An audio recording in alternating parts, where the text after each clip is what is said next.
بسم الله الرحمن الرحيم. فصل. المفهوم إن امتنع فرض صدقه على كثيرين فجزئي وإلا فكلي. إن امتنعت أفراده أو أمكنت ولم توجد أو وجد الواحد فقط مع إمكان الغير أو امتناعه أو الكثير أو وجد الكثير مع التناهي أو عدمه. مولی صاحب دا د مقصود نه دویم فصل دی. دویم فصل اول فصل کې منګه د لفظ موضوعه سره د اقسامونه پورا بیان کړو او دی فصل کې چې لفظ د کم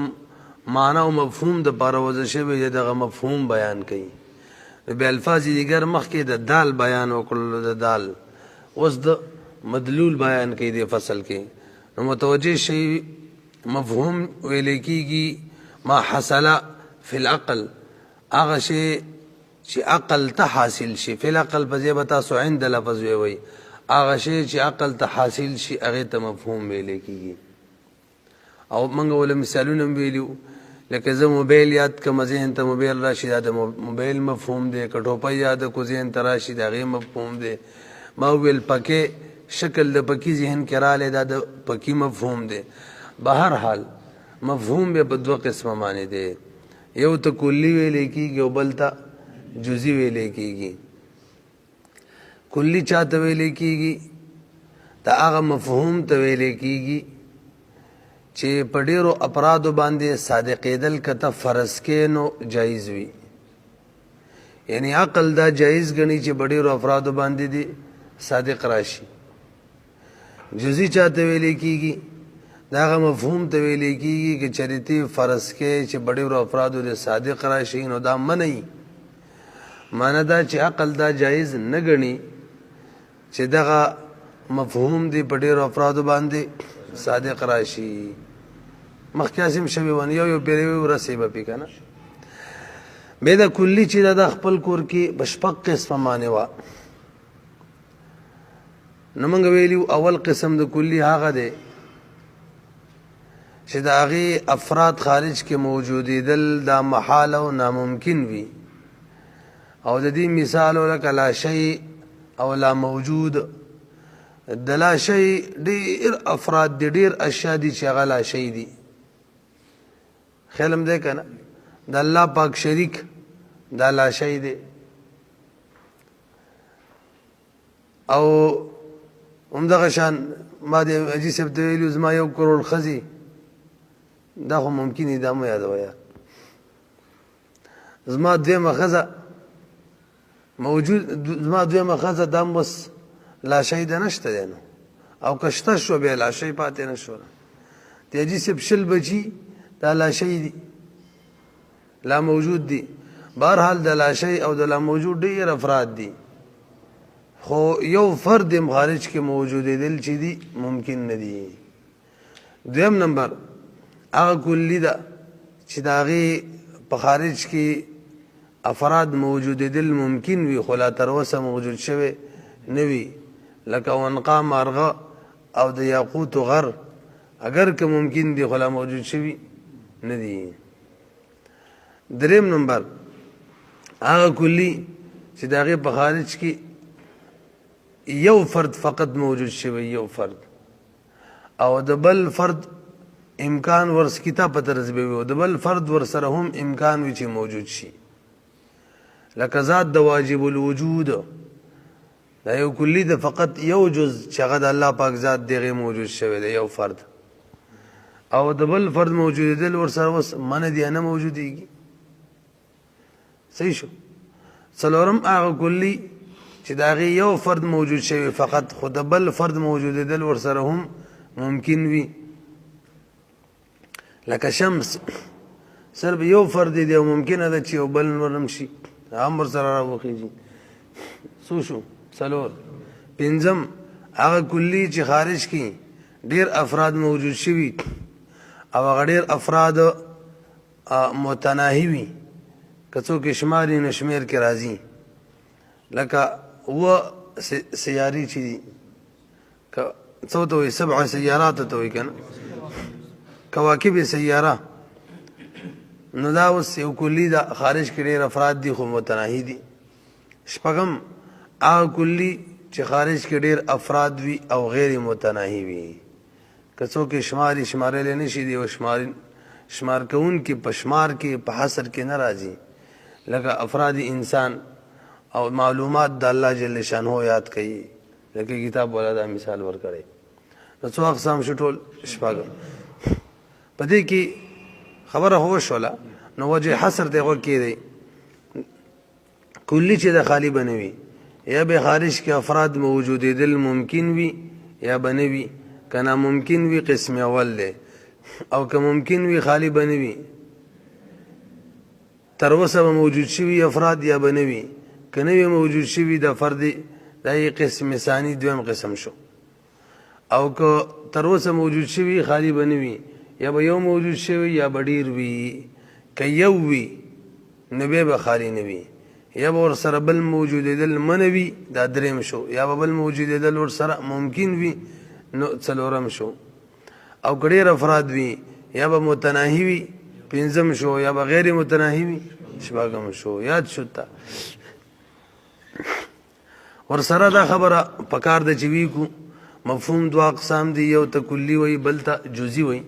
نو هلکه دي کلی ته کلی ولې وي او جزئی ته جزئی ولې وي؟ نو موږ ویلي کلی ته کلی ځکه وایي چې دا جز د جزئی وي او جزئی ته جزئی ځکه وایي چې دا کل د کلی وي. نو واورئ بس دا خبره ذهن کې واچوئ چې جزئی چې که نه دا د کلی دپاره کل وي. څنګه کل وي؟ لکه مثال په طور باندې زید جزئی دی او زید د انسان دپاره کل دی. ولی زید کې دوه اجزا دي یو حیوان ناطق دی او دویم نمبر معهد التشخص. نو زید د دوو اجزاو نه مرکب دی د حیوان ناطق نه او د تشخص نه. او کلی انسان د دې دپاره کلی دی هغې کې یو جز دی چې هغه صرف حیوان ناطق دی. ونه رسېدلی پې دغه شان هر جز چې که نه هر جز دا د خپل کل دپاره مرکب وي مرکب هغه دپاره کل وي.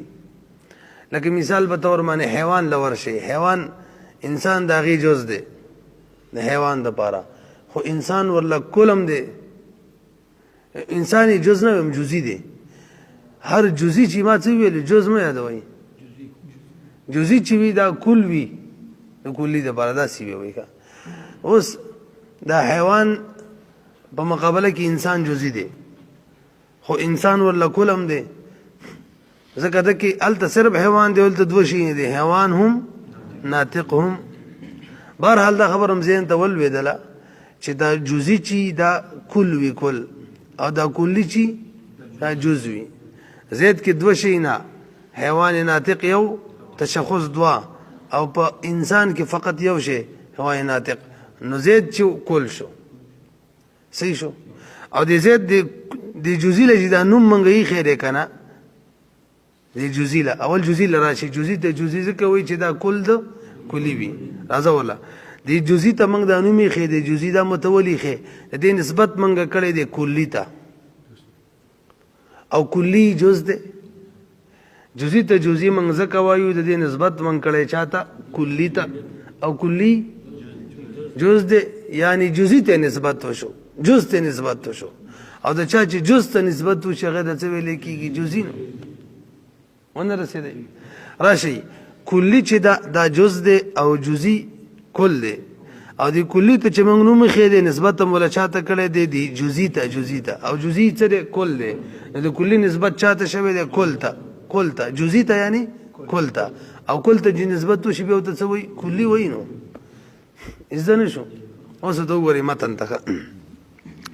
المفهوم مفهوم چې دی ان امتنع کچری منوی فرض صدقه جایز گنل دا عقل چې صادق دي شي علا کثیرین بډیرو باندې کدا منوی جایز گنل دا عقل چې صادق دي شي دغه مفهوم علا کثیرین بډیرو باندې کدا منوی فجزئی جزئی دی و الا کچری جایز گنل دا عقل د دې خبره چې صادق دي شي دغه مفهوم بډیرو باندې دا من نه وی نو فکلی کلی دی بدغه کلی چې شپږ اقسام واورا ان امتنعت افراده کچری منوی افراد د دې ان امتنعت دے ان خو سنشتا کن امتنعت افراده من بوی افراد د دې خارج کی ناممکن بوی چې موجود شي یو صورت او امکنت یا به ممکن وی دی کې دو صورت جوړ کړي خو لم توجد لا ترس به موجود شوی نه وی دا دویم صورت شو او وجدا یا به خارج کی موجود شوی وی الواحد فقط یو فرد به موجود شوی د دې دو صورت دي ما امکان الغیر دا دریم صورت شلو او امتناعی دا څلورم شلو او الكثير او وجد الكثير یا به ډیر موجود شوی وی نو ډیر موجود شوی نو به دو صورت دي مع التناهی یا به کې تناهی وی هم وی انتها د ورسی شمارل بشي پنځم صورت شو ادم یا به کې تناهی نوی اشپغم شو رضی قوله المفهوم اما حصل في العقل وليس توجه کوي کا دلته د مفهوم تعریف هم کوي او به ور سره د فائدې په خاطر باندې یو څلور اصطلاحات بیان کوي تعریف د مفهوم مخکې من کړي مفهوم چاته وي ما حصل في العقل هغه شی چې حاصل شي عقل سره فی عند په معنا واخلي نازه ولا دا خبرم کړي و چې یو لفظ وی یو معنی دغه معنی ته مانم ویلې کیږي مفهوم مرته ویلې کیږي مقصود مرته ویلې کیږي او مدلول مرته ویلې کیږي دا ټول یو شی دی خو اعتبارات بدل دي هغه داسي کچری ته چې دا معنی چې د لفظ نه فهم شوی دا بس مفهوم شو او کوه د لفظ نه د دې معنی قش شوی دی نو به مقصود او معنی شو او کوه چې لفظ به دلالت کړي نو به مدلول شو کوه د لفظ نه فهم شوی دا مفهوم کله لفظ نه قش شوی دی معنی او مدلول نه معنی او مقصود او کوه لفظ به دلالت کوي نو به مدلول نو څلور صورتونه شو کنه معنی او مقصود مرګري کړي واورا والم بویش انما هغه شی یستفاد من اللفظ چې هغه مستفاد کیږي د لفظ نه حاصلېږي نو به اعتبار انه فهم منه په اعتبار د دې سره چې فهم د لفظ نشوي دی یسمى مفهوما دې ته مفهوم ویل کیږي او به اعتبار انه په اعتبار د دې سره قصد منه چې د لفظ نه قش شوی دی یسمى معنا به ته معنا ویل کیږي او مقصودا متویل کیږي او به اعتبار ان اللفظ او په اعتبار د دې سره چې لفظ دال علیه دلالت بدی باندې کوي یسمى مدلولا یو ته مدلول ویل کیږي قوله فرض صدقه لکبر وګورئ معترض اعتراض کوي چې یار دا فرض په کې سل رو باسي خداري کوه کنه متن کې ولی ماتین دا سی ویلی انم تنا فرض صدقه علی کثیرین بلکې د سی ویلی وي انم تنا صدقه علی کثیرین جزئی چاته وي چې دا غیر صادقېدل بډېرو باندې منوي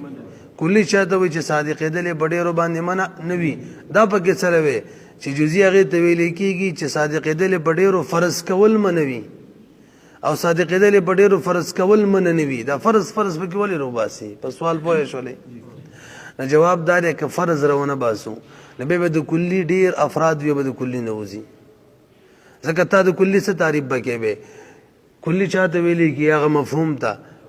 چې بډېرو صادقېدل چې وي هغه منه نوي یعنی بډېرو باندې صادق راځي نه د کلی خو بازي هغه افراد دی هغه اقسام د کلی دي چې هغه خارج کې سره فرض شته دی نه دا بډېرو صادق راځي او کلی نه وته وي او بعضی هغه افراد دي چې خارج کې فقط یو فرد وي نو به هغه کلی شول چې خارج کې یو فرد دی نو خو به جزئی شول جزیم خارج کې یو جزیم په یو فرد صادق راځي او د کلیم په یو فرد صادق رااله نو د کلی بعضی اقسام چې په خارج کې افراد ناممکن وي یا یو فرد وي دا د کلی د تعریف نه بار کیږي نو جامع بنشي کلی خپل تعریف لره خیالم ده کنه نو موږ لفظ به کې څوک راويستل فرض څه مطلب شو کلی هغه ته ویل کیږي چې عقل دا جایز ګڼي چې بډېر د صادق راشي افراد خارج کې شته نشته اسم کار نشته فرد یو دی او کډیر د کار مسره نشته بهر حال کلی دی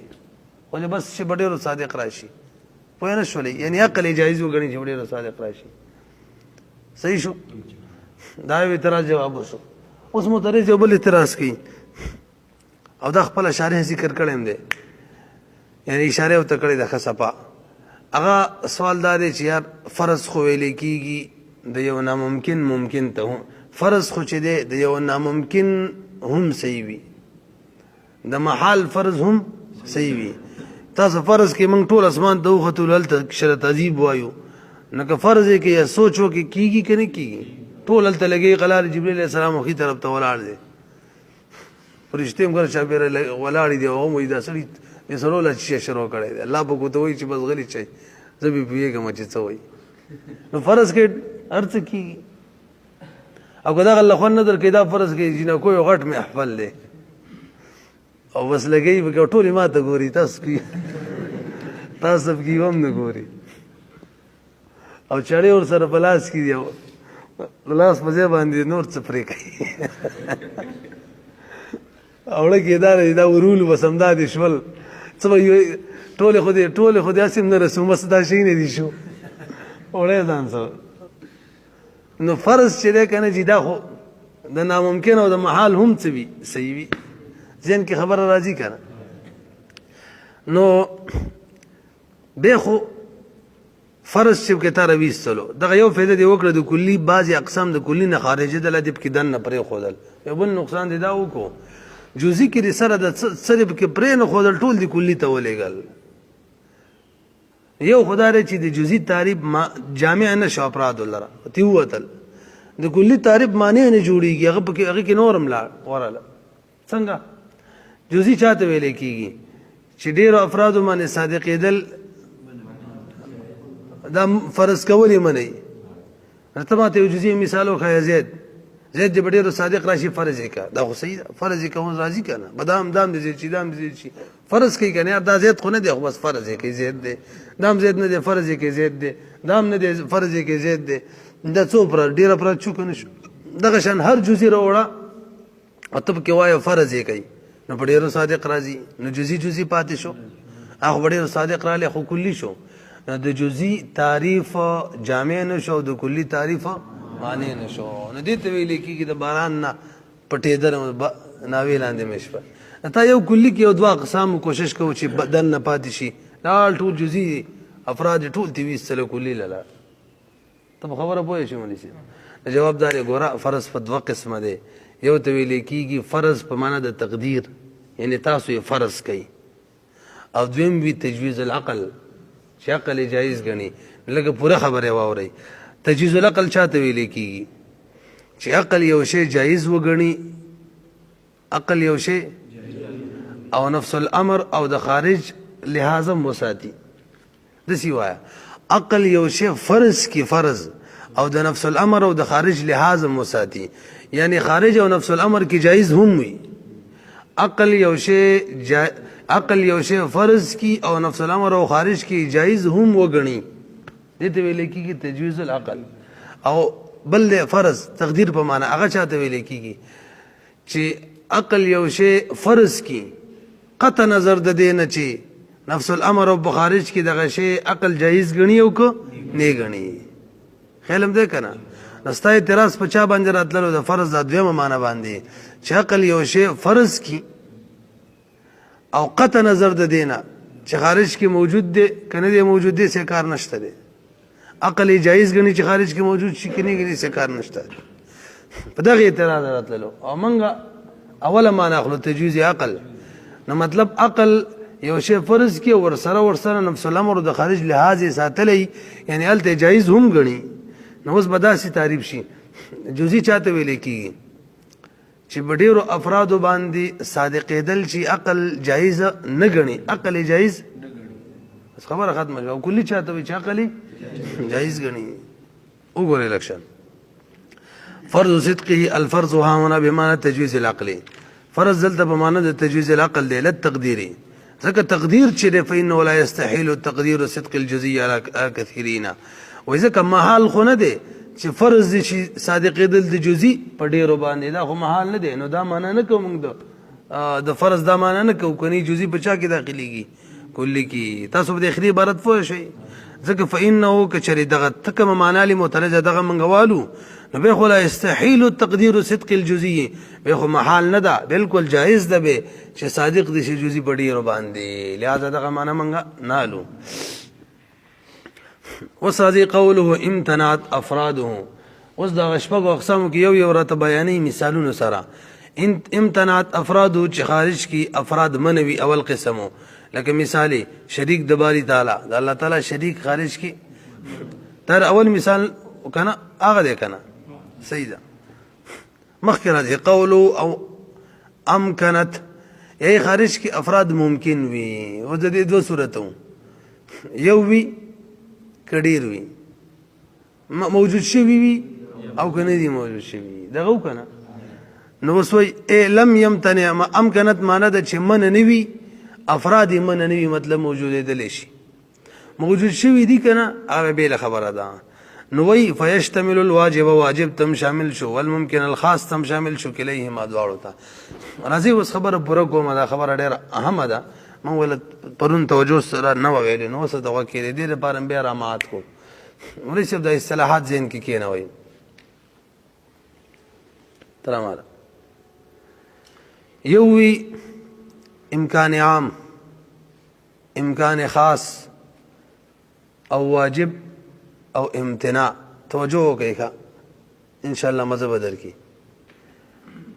امکان عام چاته وي د دې نه مخکې تاسو دوه نور اصطلاحات وپېژنئ. یو ته جانب الوجود ویل کېږي بل ته جانب العدم ویل کېږي. بس پرېږدئ ما زه ریکارډینګ کوم ځاسم بیا واورئ یار ما ستاسو موبایلونو کې سوچ لاړې خبره مې امکان د مال دوه اصطلاحات وپېژنئ. یو ته جانب موافق ویل کېږي یو ته جانب مخالف. په ټولو کې اهم شی دا دی خلک په دې نه پوهېږي نو بیا ترې قصه ورانه شي ښه. نو مولوي صاحب که منګه په موجبه باندې تکلم وکړو زید قائم نو دقه جانب موافق دی. اوس د دې جانب مخالف څوک دی زید لیس بقائم. او که منګه تکلم په سالبه وکړو زید لیس بقائم نو امدقه جانب موافق دی. لنډه داره په چا چې کم طرف باندې چې تکلم وشي هغه جانب موافق وي. نو که په موجبه تکلم وشي سالبه جانب مخالف دی. که په سالبه تکلم وشي دا جانب موافق دی او بیا موجبه جانب مخالف دی. دا خبر عزت شوله. اوس راشئ اول نمبر امکان عام. امکان عام چاته ویل کېږي چې هلته د جانب مخالف نه ضرورت سلب شوی وي چې جانب مخالف ضروري نه دی ځکه که ضروري وي جانب موافق به نه راتللی. لکه مثال زید قائم بامکان العام زید قائم دی او بهم څه ویل بامکان العام مطلب زید لیس بقائمین چې د هغه واجب او ضروري نه ده هلته ضرورت او وجوب سلب دی. ځکه که زید لیس بقائمین واجب او ضروري وي نو بیا زید قائمون صحیح کېدلی شو. چې زید قائمون صحیح دی نو دقه معلومه شوله که نه چې زید لیس بقائمین واجب او ضروري نه دی. دا مسله زده شوله. دویمه اصطلاح امکان خاص دا چاته ویل کېږي چې هلته جانب موافق په کوم چې تکلم وشي او جانب مخالف د کوم نه چې سکوت شوی دواړو کې ضرورت سلب وي دواړه ضروري او واجب. زید قائم بامکان الخاص معنی دا چې زید قائم هم ضروري نه دی جانب موافق دا واجب نه ده کېدای شي نه قایم وي. او زید لیس بقائمین چې دی هغه هم واجب او ضروري نه ده. دا ممکنه ده چې زید قائمون شي دا ممکنه ده چې زید لیس بقائمین شي. نه پوهېږئ پې د دواړو طرفونو نه پکې ضرورت سلب وي. په دې بیا راځو خو لږ مخکې له ورشئ. دریم نمبر واجب دی. واجب چاته وي توجه به کوئ ښه. امکان عام امکان خاص ذهن کې ونیسئ واجب تعریف ته اوس غوږ کېدئ. واجب چاته وي چې هلته د جانب مخالف نه ضرورت سلب وي. د چا نه دا بیخي امکان عام وویلو که سوچم وي تاسو ذهن کې دا هم کېنوئ دا واجب چې را روان دی امتناع چې را روانه ده دا دواړه واجب هم امتناع هم دا د امکان عام اقسام دي دواړه. او هر موږ ویلي هر مقوم د علی چې مقوم د سافل وي هر مقسم کې قسم پروت وي که نه هر قسم کې وایم هر قسم کې مقسم پروت وي. نو واجب او امتناع دا د امکان عام څه دي افراد دي دا ذهن کې کېنوئ. ورسره دا بل ټکم ذهن کې کېنوئ. واجب او امتناع د امکان خاص ضد دي ښه دا هم ثابتوو ښه لږ راشئ وله. واجب چاته وایي چې د جانب مخالف نه ضرورت سلب وي یو جز ورسره مخکې ورشه. خدا جانب مخالفی عدم وی جانب مخالفی یعنی زید قائم بالوجوب چی وی بالضروره زید قائم بالضروره د دې جانب مخالف وسوک دی عدم دی زید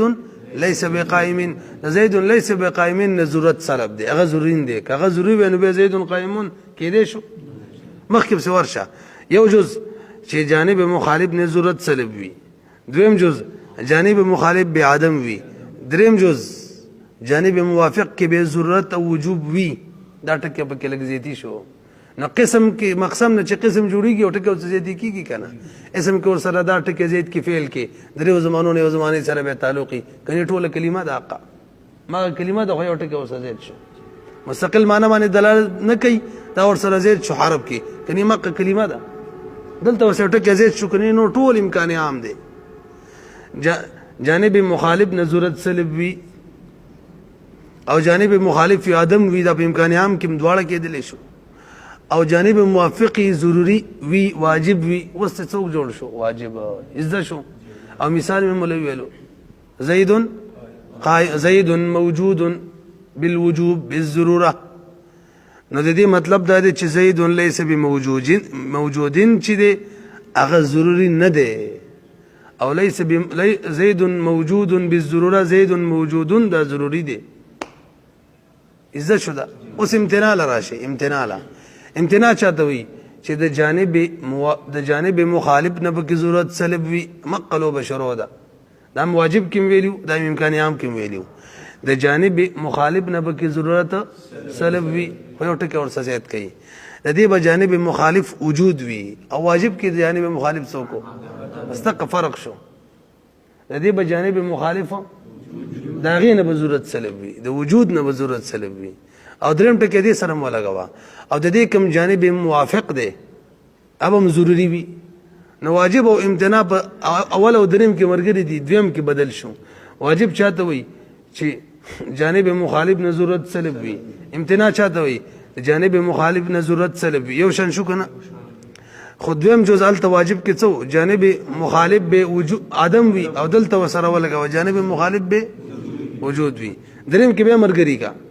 التم جانب موافق چي دي چې وجود دی هغه کې جانب موافقه ځکه جانب مخالف عدم دی او جانب موافق څوک دی وجود دی هغه ضروری دی او دلته جانب موافق چي دی هغه عدم دی ځکه جانب مخالفي وجود دی دلته عدم ضروری دی وسمونه رسیدلې وګوره دا شی لکه مشکل ځکه مې بار بار ویلو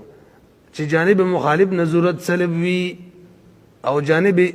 موافق جانب مخالفي چې وي هغه عدم وي او جانب موافق چې یعنی وجود دی هغه کی ضرورت وي او امتناع چې جانب مخالف نه ضرورت سلب وي او جانب مخالف چې هغه وجود وي او جانب موافق یعنی عدم هغه کی ضرورت وي مثال به څه شي د دویم امتناع والا زید ليس بموجود دا جانب موافق دی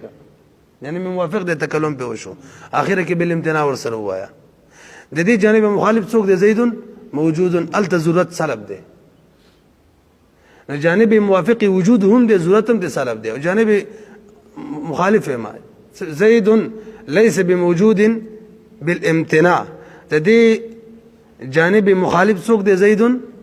موجود دغه جانب مخالفي وجود دي وجود زيد موجود دي كنا او ضرورت هم دي سلب دي او كم جانب موافق دي زيد ليس بموجود اغه ضروري دي فرق معنی پوه شو مثلا نور مخکې لاړ شي راځي اوس په کې لږ خپل منځ کې وګورو چې حساب کتاب دی نو راشي ولا دا دوه داوی ذهن کې کېنوي امکان عام چې دی دا مقسم دی دوه اقسام دي مولوي صاحب یو وجوب یو امتناع امکان خاص چې دی دا ضد دی ضد د امتناع هم او د واجب هم دا ذهن کې کېناستلې اوس راشه ولا امکان عام څنګه دوه اقسام دي جوړ کړو وای د دې اصل کې دوه یعنی واجب هم دی ولا قسم کو امتناع هم دی ولا قسم کو ولی وځکه امکان عام په دوه قسمه دی یو ته ویل کېږي مقید بجانب الوجود یو ته ویل کېږي مقید بجانب العدم امکان عام مقید بجانب الوجود چاته ویل کېږي توجه شي چې جانب وګرځي وسمي ویل امکان عام مقید بجانب وجود بیا مکنه ته ګوره واجب پکې څنګه راځي ښه امکان عام مقید بجانب الوجود چې د جانب مخالف نه پکې ضرورت سلب وي صحیح شو او جانب مخالف چې د هغه عدم وي واجب سره برابر شو کنه واجب هم دا خبرې مونږ کړې وي خو یو ټکی ور سره زیات کوي چې هغې نه لګام شي خو جانب موافق چې دی پکې دې کې دا نشته دی چې ضروري دی او که نه دی دې طریقه کې د واجب نه غیر شو امکان عام مقید بجانب الوجود چاته وایو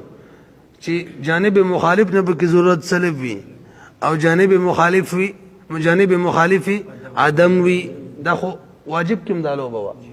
خو واجب کې اخیره کې داو جانب موافقی واجب او ضروری وي دلته څه وایو جانب موافق کې وجوب یا ضرورت نه وي دا څوک شو مقید بجانب الوجود تاسو دا کنه او دا مقید بجانب الوجود کې تاسو یو ټکی ولګوي به ولرا شي کله دینه ما ول د دې دوه اقسام دي دا ملانه دی ویلي نه مې دی ویلي ښه د مقید بجانب الوجود دوه اقسام دا مې دی ویلي لګي پرې دی اجازه دی بل تر واوړی امکان عام مقید بجانب العدم دا چاته ویل کیږي چې د جانب مخالف نه ضرورت سلب وي صحیح شو او جانب مخالفی وجود وي امتناع شان شو کنه شو خدل ته وټه کې سره زیتی ولګو دي کې امتناع نه جدا شي چې جانب مخالف نه ضرورت سلب وي جانب مخالفی وجود وي خو جانب موافق چې کم دی ال ضرورت وجوب نه وي دا خبر کې نشته چې ضرورت وجوب دی کنه دا کې نشته ځکه که ضرورت وجوب به خو ډایرک امتناع جوړ شو نه پیږي دا دوه تعریفونه تنور عزت شو امکان عام مقید بجانب الوجود او امکان عام مقید بجانب اوس راځي یو بل خبر لره هغه دا د امکان عام مقید دا اوس انتهایی اهم خبر از من خپل اصل مقصد ته راورسېدلو ښه امکان عام مقید بجانب الوجود دوه اقسام دي یو واجب دی او بل امکان خاص دی او امکان عام مقید بجانب العدم دوه اقسام دي یو امتناع ده او یو امکان خاص دی نه رسېږي څنګه تلک متوجه شه امکان عام مقید بجانب الوجود دوه اقسام وجوب او امکان خاص وجوب خو ته یاد دی زی به رمات کومه چې جانب مخالف نه ضرورت سلب وي جانب مخالف عدم وي او جانب موافق کی وجوب او ضرورت وي دا ټکی وساته ذهن کې امکان خاص شاته وي چې دواړو طرفونو نه ضرورت سلب وي اوس امکان عام مقید بجانب الوجود تراشي خپل به معلوم شي دوه اقسام جوړيږي امکان عام مقید بجانب الوجود چې جانب مخالف نه ضرورت سلب وي امکان خاص کوم سلب وي او وجوب کوم سلب وي او جانب مخالف چې دی دا عدم وي مقید بجانب الوجود کوم عدم وي واجب کوم عدم وي ورسره بل قید ولګا اخیره کې څه دی کم جانب موافق دی کې دانش چې ضروری دی او که نه دی نو که ضروری شي واجب شو او که ضروری نشي امکان خاص شو دواړه اقسام شو کنه نه د مقید امکان عام مقید بجانب الوجود څو اقسام شو دوا واجب او امکان خاص اوس امکان عام مقید بجانب العدم تراشه دغه تعریف څو چې جانب مخالف نه ضرورت سلب وي خو جانب مخالف څه وي وجود وي او جانب موافق چې کم دی یعنی کم چې عدم دی هغه کې ضروری دی نه دی دا خبرې پکې نه وي نو سره شدیم دوه اقسام دي یو امتناع او بل امکان خاص دی څنګه چې جانب مخالف نه ضرورت سلب وي دا په امکان او امکان خاص کې هم د خبره ده او امتناع کې هم ده او جانب مخالف وجود وي دا په امتناع کې هم ده خو جانب موافق چې کم عدم دی هغه که ضروری امتناع شول او که ضروری هغه نو به امکان خاص شو وانا شولې به ورسېدلې په دې قصه دا خو ډېرې قصې وکړې اوس اعتراض راشي اوس له اعتراض ته جوړ شو اعتراض دا دی مناسب امتنعت او امکنت دواړه او سره ذکر کړي دواړه مقابل جوړ کړي دي نو معترض اعتراض کوي ولې اوس به ان شاء الله صحیح پوه شي دا امکنت چې دی دلته امکان عام مراد دی او که امکان خاص مراد دی توجه کچری امکنت نه امکان عام مراد شي نو موږ خو ویلي امکان عام چې دی دغه دوه اقسام دي شروع کې ویلي امکان عام دوه اقسام دي واجب هم امتناع هم تکنه نو امتناع خو یو قسم دی او تا ولا مقابل جوړ کو امتنعت او امکنت نو قسم دی ورله چې کوم دی قسیم او متضاد ضد دی ولا جوړ کو نه راسي پی او کچری امکنت نه امکانی خاص مراد شي څوک نو به تاسو ته دې دوه افراد ګرځولې دي واجب او ممکن خاص نو واجب خو د امکان خاص ضد دی یار مونږ ویلی نو څه امکان خاص لپاره څوک ضد دی واجب ځکه واجب کی جانب موافق کی ضرورت وی او امکان خاص کی مخالف او موافق دواړو کی ضرورت سلب وی نو امکان خو دغه دوه معنی دي بل د امکان معنی شته نو که امکان یا مخل امتناع دی مقابل نه جوړیږي که امکان خاص علی واجب قسم نه جوړیږي او قسم دی پوهیږئ پی نو مولوی صاحب موږ وایو موږ نور څه زده کړي وي معترض ته وایو ورا اول دا ځکه چې دلته امکان اولم دعوا واوره دلته د امکانات نه مراد امکان عام دی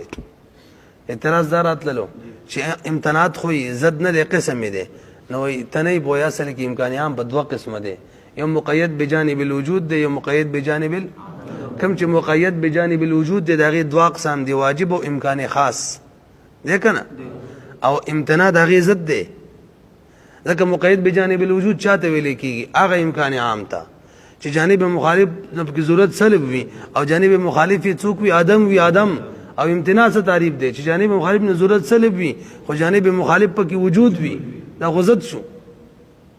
نه رسي پی امتناعات موږ زد جوړ کړي د مقابل خ صحیح کارم کړي صحیح شو کنه او به دا خبره چې واجب فرد دی ممکن خاص فرد دی نو او کنه د امکان عام مقید بجانب الوجود موږ دوه اقسام جوړ کړیو کنه کم کم یو واجب بل ممکن خاص بس خبره ختمه او ته وګوره وس اے لم يمتنع افراده فيشتمل الواجب تم شامل شو امکان خاص مقید بجانب الوجود یادهما والممكن الخاص تم شامل شو کلیهما قوله ولم توجد چې خارج کې لا فرد نه موجود شوی دغه مثال بیانې لکه ونقع او دا قول مع امکان الغیر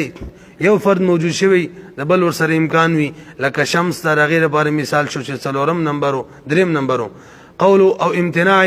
چې بل ور سره ممکن منوي بل سره موجودي کې دا دغه مثال شو څلورم نمبر که مفهوم واجب الوجود قوله مع التناهي در پنځم مثال نمبر مثال شو پنځم قسم د کلی چې خارج کې ډېر افراد وي متناهي وي کل کواکب السیاره او قوله او عدمه چې خارج کې ډېر افراد وي او تناهي نه وي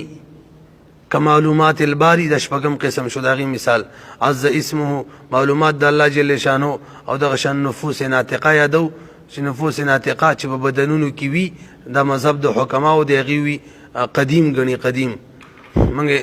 هر د الله نه علاوه چې ټول حادث غنو ختمي کې با داغه په مذهب باندې نفوس ناطقه د قشان دي چې هغه خارج کړي افراد دي او شمارل کیږي نه